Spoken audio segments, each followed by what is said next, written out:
All right, today we're going to talk about what we see that wins offers on the real estate side and the lending side of a offer on a real estate transaction in today's hot sellers market.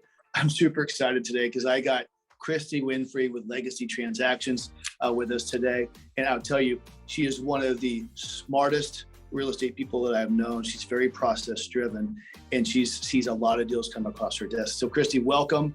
And a question for you about how many real estate transactions you process per month for our local realtors. Yeah, on average, we close anywhere from like 80 to 100 transactions a month. Wow, so 80 to 100 accepted offers per month. When people are losing 9 and 10 offers at a time, you're processing 80 to 100 accepted offers. Our office is averaging about 50 accepted family contracts for families a month. So between us, we have about 150 accepted offers. What's the difference? You see all kinds of stuff come across your desk, Kristi. What are the trends that you're seeing, and how are the clients getting their offers accepted in this crazy market? Yeah, absolutely. And that's such a great question. I would say it's not always about the money. I have had some agents say that they won offers by how well they composed the offer. Did they have all the documents? Was it well written? Did they maybe put the terms in the body of the email when they sent it to the listing agent and say, hey, these are, I'm pleased to send you my client's offer. These are the terms. I even have an agent I know that does videos like this to introduce their client, or not to introduce their client, but to introduce the offer and tell about the terms and say, hey, our client is, very high qualified. I think in that regard, anything the agent can do to really make themselves stand out, have a great local lender such as yourself. I know you said that y'all will call, text, and send a video to the listing agent. I think that is priceless. So those are the things that I think, aside from the amount that they're going to spend on the price of the home, that's stuff that you can do to help win the offer. Now, things that we're starting to see, we track data for every file we receive.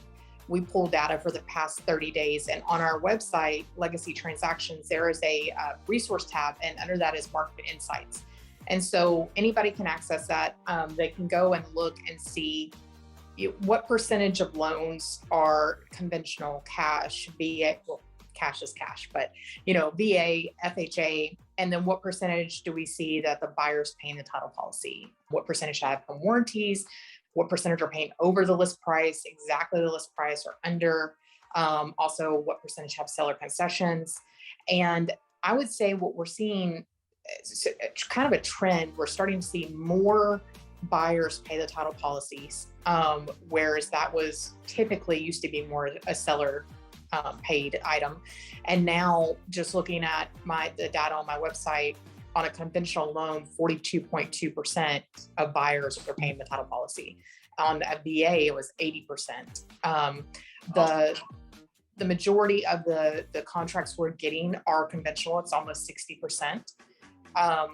And home warranties, for a while there, we weren't really seeing them on contracts. I feel like they're kind of starting to make a comeback.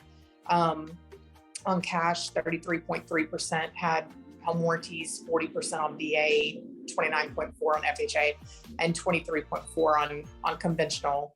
The overall, what we're seeing, people are still paying above the list price, or they're paying exactly the list price. The percentage between paying exactly and paying above, I would say, is probably 60 to 75%, maybe even a little bit higher. But all that data is on our website if you would like to take a look. And something we can even do is we can pull specific price points. So if I have an agent who says, hey, my buyer is looking in the $400,000 to $500,000 price range, can you see what's happening in that price range? I can actually pull that data. And I sent a few spreadsheets to one of our clients, and they've been getting beat out over and over, and then they won the next offer. Wow, it sounds to me like we still got to do a lot of the tactics that we've been doing, but maybe there's some sort of market shift going on. Is that kind of what you're feeling? I do think so. Yeah. As we were talking about earlier, it is a steady busy. We'll get busy and then it kind of slow down a little bit, and then it gets busy and slows down a little bit. It's a very different market this year than it was the past 2 years. And yet it's still a hot market, and there's still buyers out there looking, and clearly still buyers that are paying over the list price. And I think the biggest thing is, how do they win if they don't have that extra cash to bring? I think that's one of the biggest questions my agents have. So aside from, composing the offers really well, and what other tips do you think? Well, I think what you hit the nail on the head, you need to have some money for some sort of appraisal waiver, right? So you got to have a little bit extra cash out there, or be able to restructure your loan to have some sort of appraisal gap insurance in there, right? The other thing I see a lot is increased option money, right? If you good transaction coordinator, a good realtor, it keeps you in contract. The earnest money is fully refundable. So I see a lot of contracts coming across that has, instead of 1% earnest money, it's 3% earnest money. So it just that perception to the seller has been helping a lot of our clients when they offer, much less, having them underwritten up front, have the loan fully approved, and not having a financing contingency as well too. So that's mainly what we're seeing is it's having the client prepared up front for the battle ahead, if you will. But I did get a business conference here recently, and the people on the West Coast, the realtors and lenders in the West Coast and some other areas, said the market is shifting. It feels a little bit different. Almost, it's definitely not crashing whatsoever, but it's maybe not as hot as it was before. So it sounds like we're seeing kind of the same thing. Yeah, absolutely. And I'm interested in that appraisal gap that you're talking about, or the appraisal gap insurance, because that's the other thing of the data that we're pulling. We're looking to see what percentage are still getting full appraisal waivers, partial appraisal waivers, and it's a pretty high percentage. I mean, almost 33% are doing full appraisal waivers on conventional. And you're mentioning, having additional earnest money or additional option money. And for a listing agent, I think it's important that if they're going to do a full appraisal waiver, have a higher earnest money, because let's say that appraisal comes in $15,000 less than the contract price, but their earnest money was only $3,000. Even though the buyer is technically, obligated to move forward with that contract, if they, and I pray this never happens, but if they, said, I'm going to lose 3,000 versus 15,000, there's still ramifications that they could go to court, that they could get sued. But if you could up that earnest money to make it a little bit more painful to not just walk away. I've seen that a lot. It didn't appraise, that's cool, I'm out. No, it's $4,000, not $20,000. Yeah, exactly. So I think it's important to increase that earnest money, especially when there's a full appraisal waiver. And like you said, with the option money, they have more skin in the game if that's increased too, because they could just walk away. I will say our cancellation rate this year has been so much higher than normal.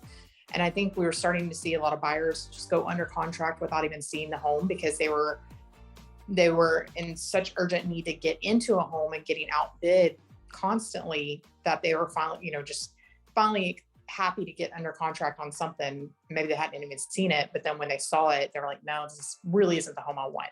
So if you have that higher dollar option money, then it's a little less likely for that buyer just to walk away versus $100. We work very, very similarly. Those are great tactics. I think you're going to help a couple people win a couple more houses this week. So awesome job. And we'll talk soon. Sounds great. Thanks, Jason.